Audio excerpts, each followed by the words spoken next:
Can you beat Halo 3 while only using a keyboard as the controller? That is what I'm about to attempt. I made this Python script that converts my keyboard inputs into keystrokes and mouse movement. And when I say I made it, it was basically just ChatGPT. Will this sound good? Highly unlikely. Will I die a lot? Probably. Oh, hello. But will it be fun?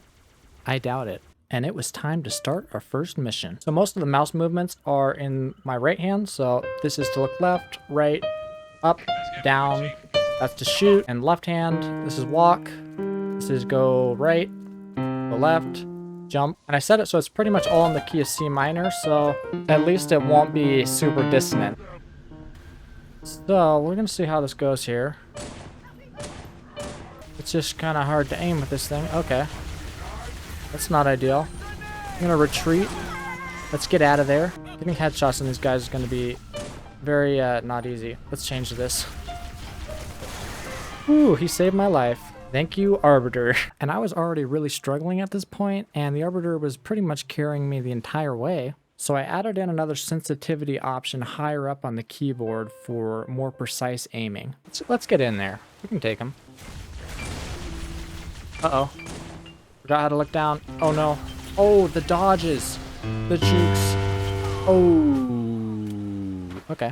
So I continued through the rest of the level, letting Arbiter kill most of the guys, and I tried to skip the enemies wherever I could because I still couldn't hit Snot. Oh wow, that was a swipe right there. I'm not a hairy tick.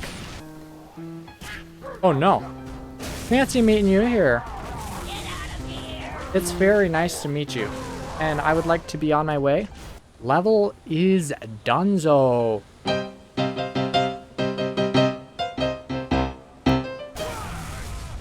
Oops. And then we were on to Crow's Nest, which for this challenge didn't have too many bad roadblocks. The biggest problem was the room with all the brutes in it. That room took me a lot of tries, and I died a lot, but eventually cleared it out. Then I went pretty savage mode with my hammer, wiped a bunch of brutes out, and the rest of the level wasn't too bad. Then we were on to Savo Highway, and I changed the piano sound out for something else. Yeah, so the driving actually is not that bad. Pretty pleased with how well it's going.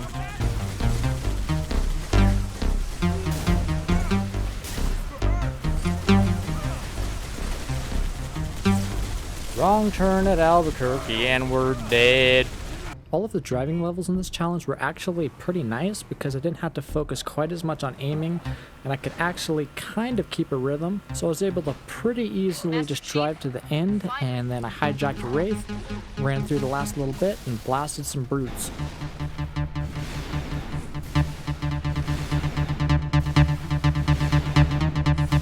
And then we were on to the next mission. Not a ton happened in the first half, except for me forgetting how to move backwards. And then I just got a Marine on the back of the Mongoose to blast the Scarab, and then we headed inside.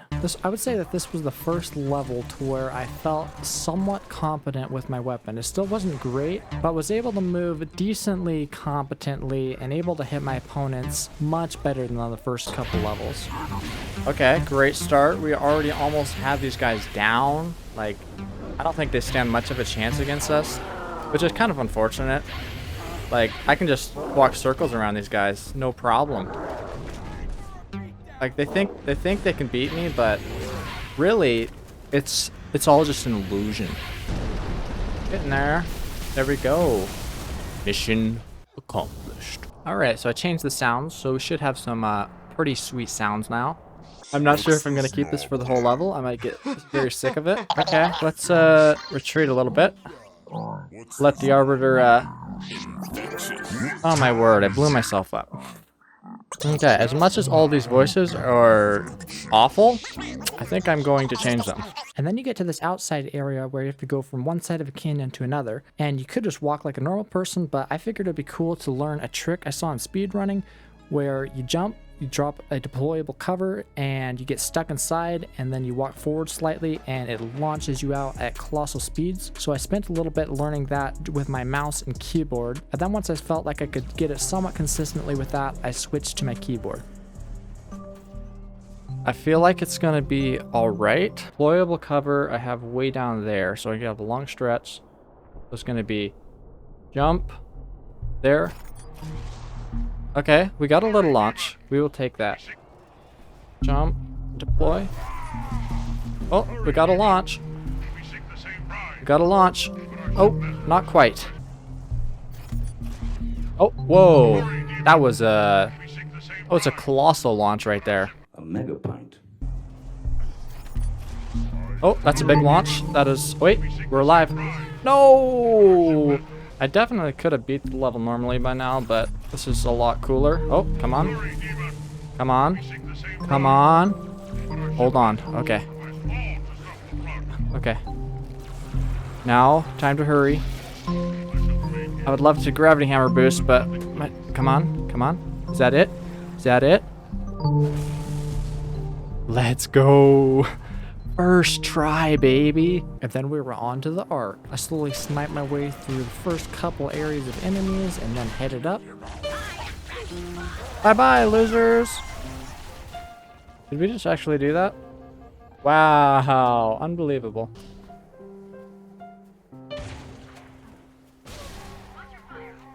Then I loaded my boys up and we headed out, and until we got into this big open area where we have to take out the AA guns, and we got brutally destroyed just running in there. So I just did this for a while.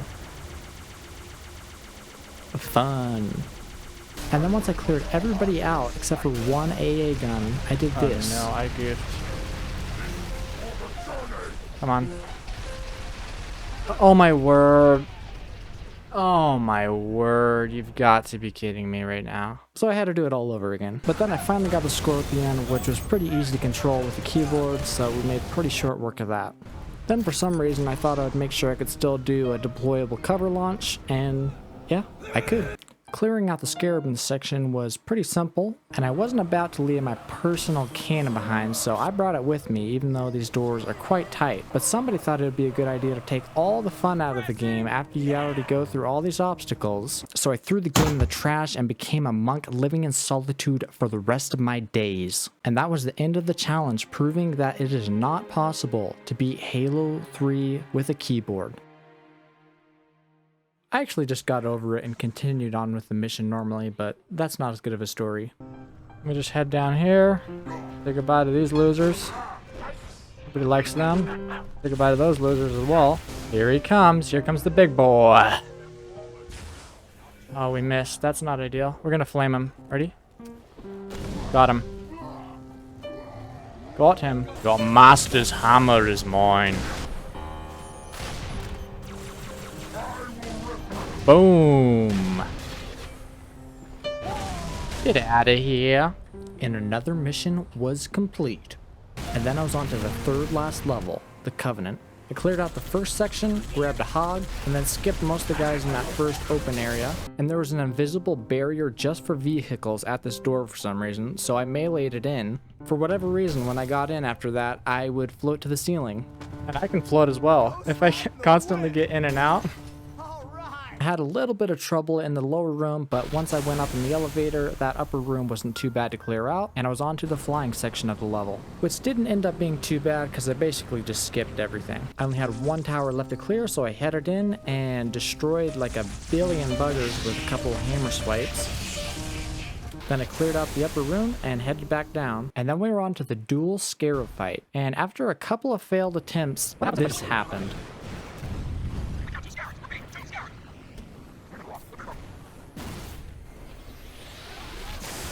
Oh my word. What was that? What in tarnation just happened?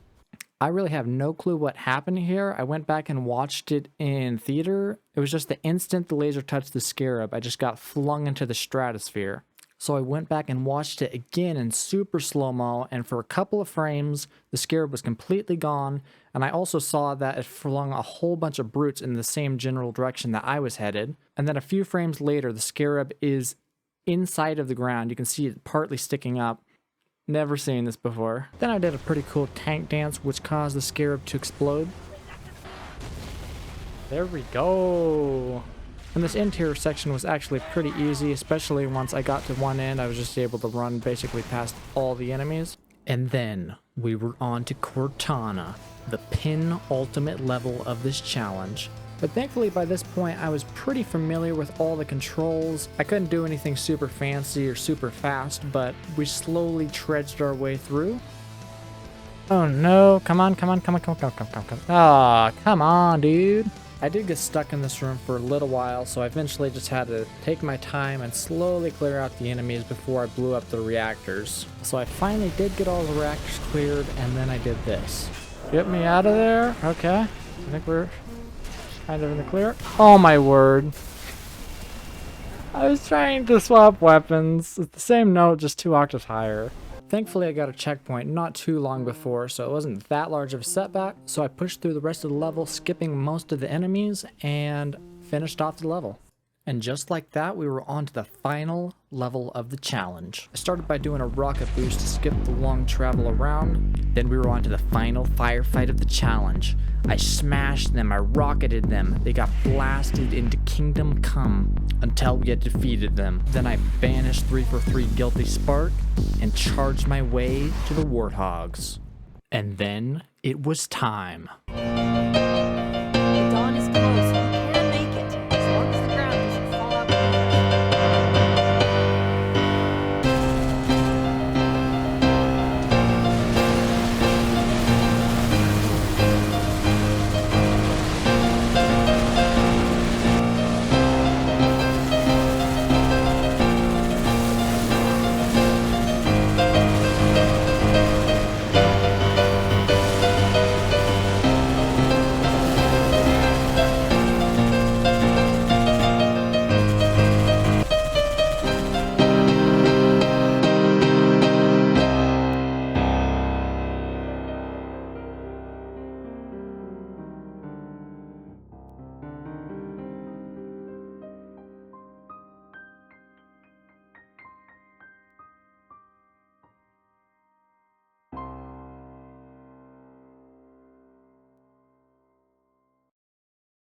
And just like that, we had completed Halo 3 using only a keyboard as a controller. In the beginning, it was definitely pretty challenging to remember all the controls and figure out how to aim with the piano, but towards the end it was actually feeling pretty decent. If you have any ideas on how I can modify this challenge or any other games you'd like me to try this on, let me know in the comment section, and thanks for watching.